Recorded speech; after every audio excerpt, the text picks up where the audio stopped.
అదే RTV app వార్తల్ని క్షణాల్లో చదివే అవకాశం ఉంటుంది. ఒక న్యూస్ పేపర్, ఒక టెలివిజన్ ఛానల్ మీ చేతుల్లో ఎప్పుడు ఉంటాయి. చాలా స్వల్ప కారణాలకి విద్యార్థులు ఆందోళన వ్యక్తం చేస్తున్నారు. చిన్న చితక కారణాలతోని ఆత్మహత్యలు చేసుకుని కంట తడి పెట్టిస్తున్నారు. విలువైన జీవితాలను కోల్పోతున్న ఘటనలు ఉమ్మడి కరీంనగర్ జిల్లా వ్యాప్తంగా కనబడుతున్నాయి. మొన్నటికి మొన్న తమ్ముడితోని సెల్ ఫోన్ ఇవ్వట్లేదని గొడవపడి శ్రావ్య అనేటువంటి బాలిక ఆత్మహత్య చేసుకుంది. తాజాగా అరే సిగరెట్ తాగకరా అంటే ఆత్మహత్య చేసుకుని కంట తడిపెట్టిస్తున్నటువంటి ఘటన తాజాగా రాజన్న సిరిసిల్ల జిల్లాలో జరిగింది. ఎట్లా చూడొచ్చు, మనతో మాట్లాడడానికి కొంతమంది స్థానికులు ఉన్నారు. ఎట్లా చూడొచ్చు అంటారు? దీనికి సంబంధించి చాలా ఇబ్బందికరమైన పరిస్థితులు, కుటుంబానికి తీరని లోటు అనేది విద్యార్థులు కల్పిస్తున్నటువంటి దృశ్యాలు, సంఘటనలు జరుగుతున్నాయి. సెల్ ఫోన్ ఇవ్వట్లేదని ఒక విద్యార్థిని, సిగరెట్ తాగకరా అంటే మరొక విద్యార్థి ఆత్మహత్య చేసుకున్నారు. ఇలాంటి ఘటనలు చాలా జరుగుతున్నాయి. ఇప్పుడు మనం చూస్తున్నట్టయితే ఈ తల్లిదండ్రులకి ఆ పుత్రశోకాలు మిగిల్చేటువంటి పరిస్థితి మన కరీంనగర్ ఉమ్మడి జిల్లాలో చూస్తూ ఉన్నాము. అనేక రకాలైన ఆశలు పెట్టుకొని తల్లిదండ్రులు వారు కాలేని భవిష్యత్తులో కనీసం మాకు పాపనో బాబో కావాలి, మేము అనుకున్న లక్ష్యాలను మేము చేరలేకపోయినాం, మా లక్ష్యాలను తీర్చే విధంగా మా పాప బాబాయిన చేయాలని ఒక ఉద్దేశం కొద్దీ అల్లారు ముద్దుగా పెంచుకున్నటువంటి పిల్లలు చిన్న చిన్న విషయాలకు, చాలా చిన్న చిన్న విషయాలకు కూడా ఈరోజు ఆత్మహత్యలు చేసుకున్నటువంటి పరిస్థితి మనం చూస్తూ ఉన్నాం. దయచేసి ఇలాంటి చిన్న సెల్ ఫోన్లకు కానీ, లేకపోతే టీవీ రిమోట్లు మార్చే ఛానల్స్ మార్చే విషయంలో కానీ, లేకపోతే సెల్ ఫోన్లో రీఛార్జ్ చేసే విషయంలో కానీ, డాటా విషయంలో కానీ, సెల్ ఫోన్లు ఇచ్చే విషయంలో కానీ, కాలేజీలకు స్కూళ్ళకు బలవంతంగా మేము పోము అన్నా కూడా తల్లిదండ్రులు వెళ్ళామంటే దానికి కూడా సూసైడ్ చేసుకునేటువంటి పరిస్థితి దానికి మనం చూస్తూ ఉన్నాం. ఈ జనరేషన్లో ఎలా ఉందంటే చిన్న విషయాలకు కూడా సెల్ ఫోన్ నాకు ఇవ్వరా బాబు అన్నందుకు కూడా ఆత్మహత్యలు చేసుకునే ఉన్న పరిస్థితి ఉన్నది. సిగరెట్ తాగద్దు, మందు తాగద్దు, ఇలాంటి చెడు అలవాట్లు దూరంగా ఉండాలన్నందుకు కూడా ఆత్మహత్య చేసుకునే పరిస్థితి ఉన్నది. ఇప్పుడు భవిష్యత్తు ఏ రకంగా ఉందంటే ఇప్పుడున్నటువంటి పిల్లల్ని చాలా ఇబ్బందికరమైనటువంటి అలవాటు ఏంటంటే గంజాయి అలవాటు పడింది. ఇప్పుడు intermediate college, degree college, BTech సంబంధించిన పిల్లలకి ఏ పరిస్థితి ఏంటంటే వాళ్ళు ఒక ఛాయ్ తాగినంత ఈజీగా గంజాయిని తాగే పరిస్థితి ఉంది. వాళ్ళకి ఒక కిరాణా షాపులో ఒక చాక్లెట్, బిస్కెట్ దొరికేటువంటి ఈజీగా గంజాయి దొరికే పరిస్థితి ఉంది. దయచేసి పోలీస్ డిపార్ట్మెంట్ కానీ, తల్లిదండ్రులు కానీ ఇలాంటి అలవాట్లకు దూరంగా ఉంచే ప్రయత్నం చేయాలి. పిల్లలకి మేము చెప్పే ఒక విజ్ఞప్తి ఏంటంటే దయచేసి మీరు చిన్న చిన్న విషయాలకు కూడా ఆత్మహత్య అనే దారికి వెళ్లకుండా తల్లిదండ్రులకు లేకపోతే గురువులు చెప్పిన విషయాలు గ్రహించి వారు చెప్పినట్టు మంచి మాటలు విని భవిష్యత్తులో ఉన్నత శిఖరాలు మీరు అవధించాలి తప్ప ఈ ఆత్మహత్యలు చేసుకొని బెడ్ల పైన, మార్చుల పైన మీరు ఉండని చెప్పేసి మేము పిల్లల్ని రిక్వెస్ట్ చేస్తూ ఉన్నాం. మొత్తం మీద ఇలాంటి చిన్న ఘటనలకి మనస్తాపానికి గురి కావద్దని చెప్పి సూచిస్తున్నారు.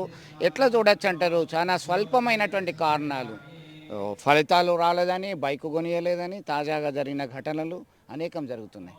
ఇప్పుడు చూస్తున్నట్టయితే ఈ తెలుగు రాష్ట్రాల్లో కానీ, మన జిల్లాలో, ఉమ్మడి జిల్లాలో కానీ సున్నితమైన విషయాలకు ఏదైతే ఒకరిని చూసి ఒకరేమో సెల్ ఫోన్కు, ఒకరేమో తండ్రి మందలు ఇచ్చాడనే, లేదా ఆ గురువు ఎవరైతే ఉపాధ్యాయుడు మందలు ఇచ్చాడో, లేకపోతే అన్నయ్య మందలు ఇచ్చాడనే దాని విషయాలలో కొన్ని చెడు అలవాట్లు మానడానికి కొరకు వాళ్ళు ఒకసారి హెచ్చరించినందుకే ఈరోజు చిన్న మనస్తత్వంతో ఆత్మహత్యలు చేసుకోవడం సరైనది కాదు.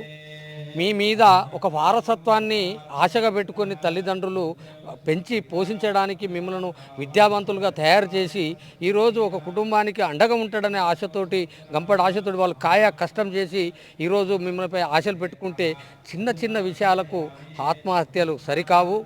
ఏదైతే ఉందో మనం చేయాల్సుకున్నామో, మీరు విద్యావంతులుగా అయినరు కాబట్టి ఆ విద్యార్థి దశలో నేర్చుకోవాల్సినవి నేర్చుకొని మీరు ఉద్యోగస్తులుగా మారి కుటుంబానికి అండగా ఉండాలని మేము అందరం కూడా కోరుకుంటున్నాం.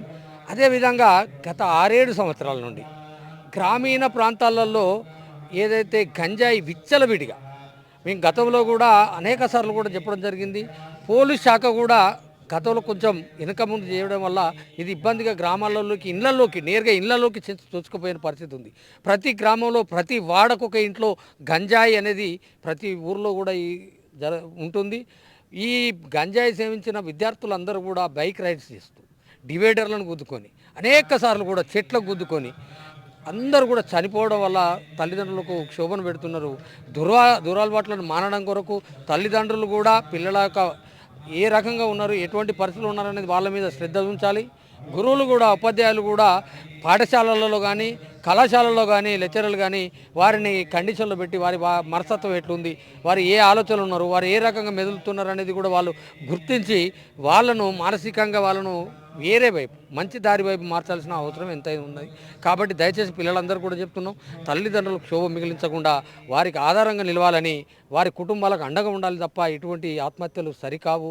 ఆత్మహత్యలతో ఏం సాధించాము. కాబట్టి దయచేసి ఇవన్నింటినీ అర్థం చేసుకుని వెళ్ళాలని కోరుచున్నాం. చిన్న చిన్న కారణాలకి ఆత్మస్థైర్యం కోల్పోవద్దు. ఖచ్చితమైన గోల్ పెట్టుకొని ముందుకెళ్ళాలి. ఆత్మహత్యలు చేసుకోవడం వల్ల కుటుంబం అంతా శోక సముద్రంలో మునిగిపోతుంది. తీరని లోటు, అమూల్యమైన జీవితాలు కోల్పోవాల్సి వస్తుంది అని చెప్పి హెచ్చరికలు జారీ చేస్తున్నారు. మీరు ఎట్లా భావిస్తారు? ఇప్పుడున్న పరిస్థితులలో పుట్టిన పిల్లలకు కూడా ఏమైందంటే సెల్ ఫోన్లు ఈ సౌండ్ వింటేనే పడుకోవడం కానీ, సౌండ్ వింటేనే ఏడుపు ఆపడం కానీ, ఇలా ఆ చిన్న వయసు నుంచే వాళ్ళకు ఈ సెల్ ఫోన్లు అలవాటు చేయడం వలన పిల్లలు ప్రతి విషయంలో కూడా సెల్లు లేనిది ఏది తినడం కానీ, స్కూల్కి వెళ్ళడానికి కానీ, గేమ్స్ ఆడడానికి కానీ, ఇవన్నీ అందులో అందులో గేమ్స్ ఉంటాయి. ఆ గేమ్స్ ఆడడం వల్లనే పిల్లలు కొన్ని విషయాల్లో వద్దని చెప్పడం వల్లనే, తల్లిదండ్రులు చెప్పడం వల్లనే వాళ్ళు ఆత్మహత్య చేసుకోవడానికి ముఖ్య కారణమవుతుంది. మెయిన్గా తల్లిదండ్రులు కూడా ఈ సెల్లును ఫస్ట్ నుంచే పిల్లలకు అవాయిడ్ చేసి వాళ్ళను మంచి మార్గంలో నడిపించేందుకు వాళ్ళు ప్లస్ గురువులు కానీ ఎవరైనా ఈ సెల్లును ఎంత దూరం పెడితే అంత మంచిగా ఉంటుంది విద్యార్థుల భవిష్యత్తు అని చెప్పి ఈ సందర్భంగా తెలియజేస్తాం. సో మొత్తం మీద విద్యార్థులు, యువకులు తీసుకునేటువంటి నిర్ణయం మొత్తం కుటుంబం మీద ఉంటుంది. వారు కోలుకోలేకుండా ఉంటారు.